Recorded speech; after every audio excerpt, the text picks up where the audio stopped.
एक दिन की बात है, प्रिंस नाम का लड़का अपनी छत पर किसी कारणवश इधर उधर टहल रहा था। वह अपनी साथ पढ़ती है।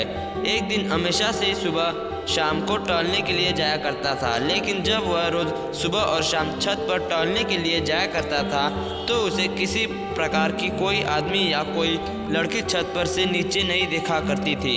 एक दिन मौसम खराब था, लग रहा था कि बारिश होने वाली थी, लेकिन बारिश अभी हो नहीं रही थी। बस माहौल लेकर ऐसा लग रहा था कि धूप खत्म हो गया है और थोड़ी थोड़ी अंधेरा हो रहा था।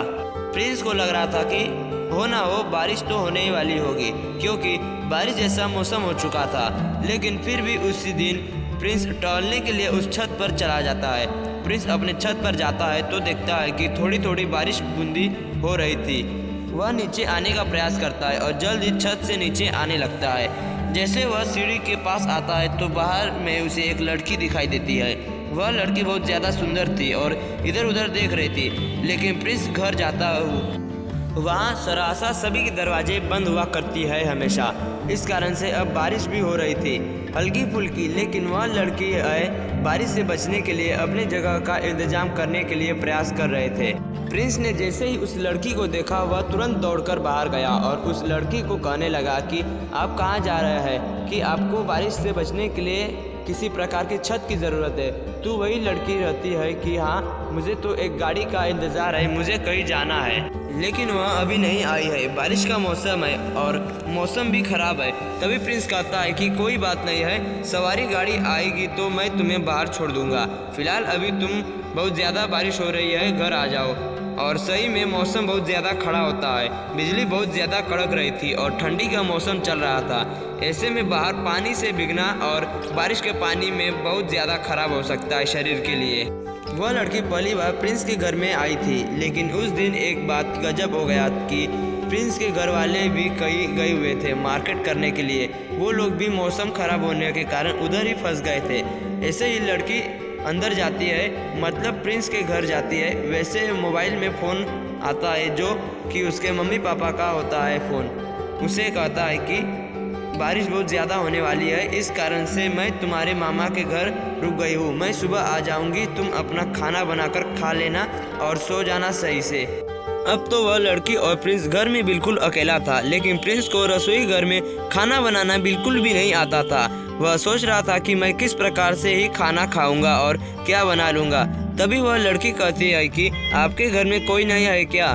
तो वह लड़का कहता है कि मेरे मम्मी का फ़ोन अभी आया था, वह बोल रही है कि कल सुबह आएंगी, बाहर मौसम खराब है। खाने के लिए उस लड़की से कहता है कि मैं तो बहुत दिनों से रसोई घर में जाना आना भी नहीं किया हूँ, जिस कारण से मुझे कोई भी चीज़ किसी भी प्रकार की पकाने नहीं आती है। ऐसे में अगर तुम्हें आता है तो मुझे मेरी मदद कर सकती है और हम दोनों के लिए खाना तुम बना सकती हो। फिर उसके बाद हम लोग अपना अपना बिस्तर पर जाकर सो सकते हैं। लड़की रसोई घर में जाती है और खाना बनाने का प्रयास करती है। प्रिंस भी वही रहता है, उससे बातचीत करते रहता है। महादेव कहते हैं दोनों में पहचान हो चुकी थी।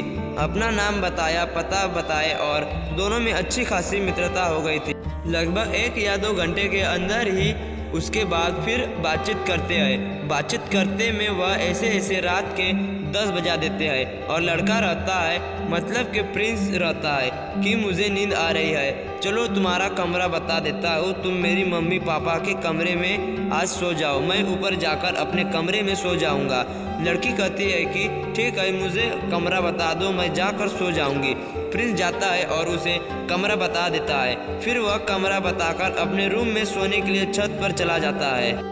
लड़की के रूम में सोने के लिए चले जाते हैं, लेकिन बिस्तर पर 1-2 घंटे रहने के बावजूद भी लड़की को नींद नहीं आ रही थी। उधर बिजली बहुत जोर से गुजर रही थी, बाहर आसमान में लाइट जल रही थी, जिस कारण से लड़की को काफ़ी ज़्यादा डर लग रहा था। वह सोने में बिल्कुल भी असमर्थ था।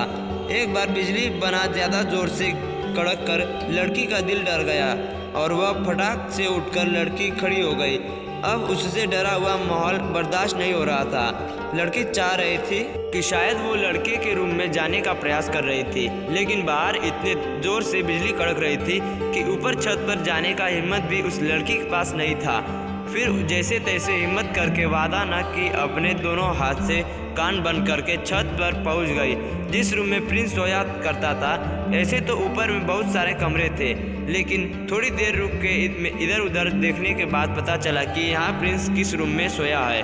प्रिंस बिना दरवाज़ा बंद किया हुआ सो गया था, क्योंकि उन्हें पता है कि लड़की को किसी भी प्रकार की ज़रूरत होगी तो वह आ सकती है। जैसे ही लड़की प्रिंस का दरवाज़ा खोल देती है, प्रिंस अपने बिस्तर में लेटा हुआ था और उसे नींद भी आ गई थी।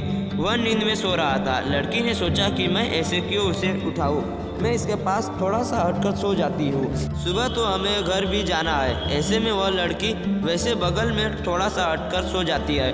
अब उसे बिल्कुल भी डर नहीं लग रहा था, क्योंकि किसी भी आदमी के होने पर किसी को भी या किसी लड़की को भी उसकी डर भी कम हो जाती है। कुछ देर बाद सोने के बावजूद भी उस लड़की को नींद नहीं आ रही थी। वह प्रिंस की तरफ कभी देखती तो कभी दूसरी तरफ मुंह करके सो जाया करती थी, लेकिन उसकी आंख में दिन की एक झलक भी नहीं दिख रही थी। रात के करीब 2 बज रहे थे। तभी हल्की हल्की हिंदुस्तान लग रही थी। मौसम में काफ़ी ज़्यादा ठंड होने के कारण वह लड़की ठंड के मारे सो नहीं पा रही थी। उसके बाद प्रिंस अपने बिस्तर से उठता है और देखता है कि इधर उसके बगल में लड़की सोई हुई थी। यह देखकर प्रिंस आश्चर्यचकित हो जाता है। प्रिंस देखता है कि वह लड़की ठंड में सो नहीं पा रही है और इसी प्रकार से बिना कुछ चादर ओढ़े सो गई है। उसके बाद 3 से 4 चादर लाता है और चादर अपने के लिए लाता है। एक चादर प्रिंस खुद की ही इस्तेमाल करता है और दूसरी चादर लड़की को बढ़ा देता है। लेकिन बारिश होने के कारण ठंड ज़्यादा हो रही है। उस लड़की को ठंड अभी भी लग रही थी। वह ठंड से सो नहीं पा रही थी। यह देखते हुए प्रिंस उसके नज़दीक आता है और उसके शरीर में टच कर सो जाता है।